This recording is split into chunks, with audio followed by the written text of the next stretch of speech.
So we are going to be looking at a scenario where civilization starts over. We are on episode 51.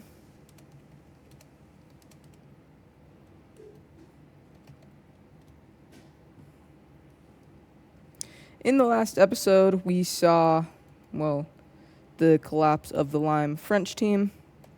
We also saw this Lime team over here expand into Anatolia, taking it all over, as well as the purple team selling southern Italy over to the red team, and now the red team fully controls all of Italy once again. Anyways, if you guys enjoy these episodes, make sure to like and subscribe, and let's go ahead and get into the scenario. Starting off, I forgot to change the color of the Lime team's islands, so technically they are still around when they aren't, so I'm going to give these lands, two of them over to this country right here, if I can click on the right layer. Just like this, we see them, this country getting these two islands. We then see Adaria getting this island right there, and that is that. Now, let's go up over here to this mess of Central Europe. If we look at the religion map, some of these religions don't line up with the actual countries, and this is pretty bad for multiple reasons. You're more prone to have civil wars, especially during this time, and we're about to see that right now. We mainly seeing it happen over here in Thrice, as well rebellions over here take control and will take over these areas. And Thrice isn't going to fight back because they're not fully covered over from the plague, although in this episode, pretty much everyone has rebuilt their populations back up to where they were after World War III, before the plague. So there will be no more effects of the plague besides this one thing. So the plague and all that trouble has officially ended. We see the purple team getting these lands just like that, and that is all they will be getting. If we look at the religion layer, now they have all of their religion, so they are happy. End of story. Now we need to introduce 3 new layers into this whole thing. The first layer we have are the top 10 navies in the world. This will be different from the top 10 ranking because, top 10 military is the actual military. This one is navy, so I guess the other one is army. I will change that, but number 1, the strongest navy in the world is going to go over to the Russian Empire. The second strongest navy in the world actually is going to go over to the Scandinavian Union. And this is not, it's them. The third is going to be the Cypriot Empire. And after these guys, it's a long jump from, these 3. The fourth is Wales with, the 4th strongest navy in the world. And the 5th strongest navy in the world is going to go over to the red Italian team. They just reclaimed all of Italy, so it makes sense. The 6th is going to go over to the fascist Korean country. We then actually see the Persian Union being the 7th strongest navy in the world, which is pretty shocking. At least to me it is. The 8th strongest navy in the world is actually going to be California. The reason for this, Indonesia had a lot of their navy over here after they collapsed. Before they collapsed, but after it stayed over here. And as you know, Indonesia had the strongest navy in the world for a long time. The 9th is going to go over to Taiwan. Really, they should be higher up, but they're not in this scenario. The 10th is actually going to go over to the Aztecs, and this is because they had a really advanced navy when they were discovered. They had Cuba, so it makes sense that they are 10th, at least in my opinion. And those are the top 10s. This is going to be the only new layer that I show in this episode. Just know that there will be more coming in future episodes. But now that we have this layer done, we need to turn it off because, we have Adaria, and, if you can't remember, Adaria is a part of the fascist nation. They are a fascist nation, and they are a part of the fascist alliance. Since these guys have an army now, we see Adaria sending their troops into Algeria. And, Algeria is shocked by this because they're actually focusing in on these deserty parts. Adaria has the strongest deserty military in the world, so this is good for them. As we see Adaria move up, and they actually cut off the capital region from the rest of the country. leading to Adaria to capture and slowly take over the rest of these lands down in the south. And soon enough, these lands are going to fall over to Adaria. The communist Libya is actually pissed about this, but they can't do anything about it because Adaria is stronger than Libya. As we see, well, the Algerians get pushed out, and, well, they either escape into Carthage or just die. We see Adaria taking over all of these provinces, and this is a lot. And now Algeria is kind of cooked. So what they do, they decide to unite with this red team. It's pretty much just underneath the red team's government. And, well, yeah, there was that.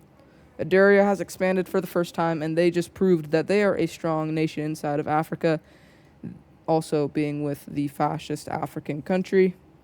But now we need to head up over to the Scandinavian Union as we see them, well, filling out their philosophy of wanting to surround the whole Baltic Sea. This might take a while, so what they're going to do is make an agreement with the Scandinavian Union, makes an agreement with Noy Pen, the Russian dictator, for both of them to send their troops into Lithuania and divide up the whole thing. So they do this, and the Russians strike first, sending their troops in and getting about this far before we see the Scandinavians also land up in the north, taking over the capital and pretty much taking over the rest of these lands. We see the Scandinavian Union. What the heck is happening? Oh, oopsie. We pretty much see the Scandinavian Union taking over all of these lands just like this. And then we see the Russian Empire get the rest. The Russians have just expanded as well as the Scandinavian Union for the first time, but the Scandinavians are not done. The Scandinavians send their troops in for the second time in history, capturing the capital of the Germanic team. And, well, if you couldn't tell, these guys want full expansion over the Baltic Sea as they begin to send their troops into Poland. And, well, Poland has fallen off since they were that massive go-getter country who just did whatever they wanted. They now kind of do it. They don't do what they want anymore. And now with the Scandinavians pushing into Prussia from both sides, Scandinavia has just pretty much wiped out a lot of the newer countries that have emerged after World War III. The Scandinavians take over all this territory, and the world is actually very mad at the Scandinavians, even the Russians, because these lands are so new and underneath new countries. The Scandinavians have just shown that they're willing to do what they need to do. And, well, the whole world, especially Russia, is kind of scared about this now, because they only need one more country to surround the whole Baltic Sea, and that is Russia, and they just need these lands. So what the Scandinavians do, they send over a nice little, trade agreement over to Russia, and they ask, we will give you a lot of money, and a lot of just anything you really want, if we can have Estonia and all these Baltic lands. Russia says, hell no. So the Scandinavians are mad, and they storm off. End of story. The Polish and the Germanics are going to make a defensive pact, and these two are now have positive relations, and they just want to be left alone. But now all this weird European stuff is going on, and it's done for now. Let's go over to the Americas as we see, well, Michigan collapsing. These guys only lasted 2 episodes, and they're already collapsing. With this, we see the Lime team sending in their troops to get as much land as possible before it's over. A separatist nation up over here inside of Michigan pops up, taking over these lands just like that. And this separatist group is going to start an invasion down over here, taking over a lot more of these lands just like this. And, well, they get about all of this land. We then see the Utahns, the Mormons, whatever you want to call them, also invading into this whole rebellious area, and they get about all of this land. They're probably not going to take it all, but they might, and the rest of this falls over to Texas. In the peace treaty, we see Texas getting these lands. Utah gets granted all of these lands. This whole Michigan area gets their independence as well as all of these lands. And then the rest of this goes over to to America, or you can just call it the United States, even though it's not the United States. The capital of Michigan is going to be this city up over here, and that is that.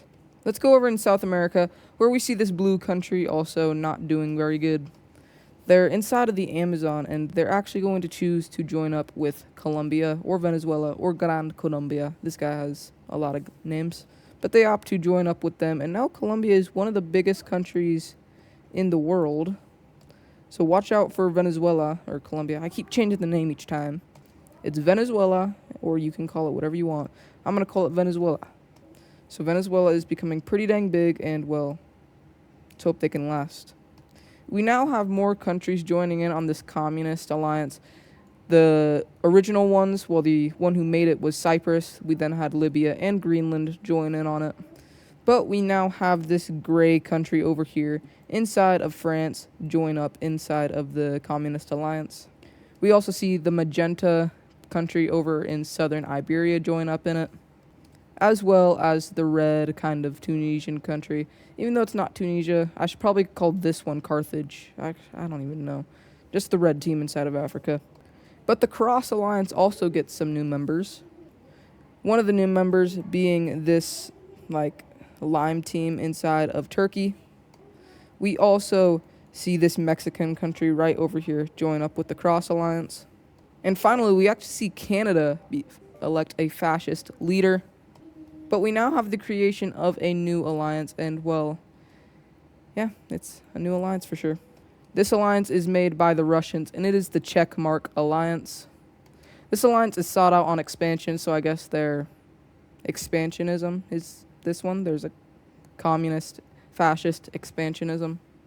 We actually see a couple countries joining up with this. The first one being actually Utah joins up with this alliance. We also see Argentina join up with the Checkmark Alliance, as well as Israel joins up with the Cross Alliance. And finally, the Persian Union joins up with the Cross Alliance. Not the Cross Alliance, the Checkmark Alliance. There are now 3 alliances in the world, and really, the Checkmark Alliance isn't really,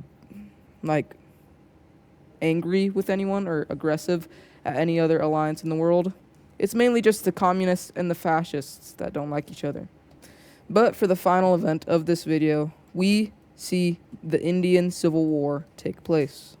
I told you, India was very unstable, and that is being shown right here. Well, we see rebellious groups over here who want to make the country into a sort of oligarchy pop up, and this rebellion is massive, low taper fade massive. And really, the Indians don't have a military because of the plague and because of how unstable they are. These rebellious groups pop up everywhere, and they can't really do, the Indian government can't really do much as the capital gets sieged. We then see a dictator group over here pop up inside of the tip of India. They even expand themselves into Sri Lanka, which is surprising, taking over the whole island. We then see the rest of these areas split into its own little nation.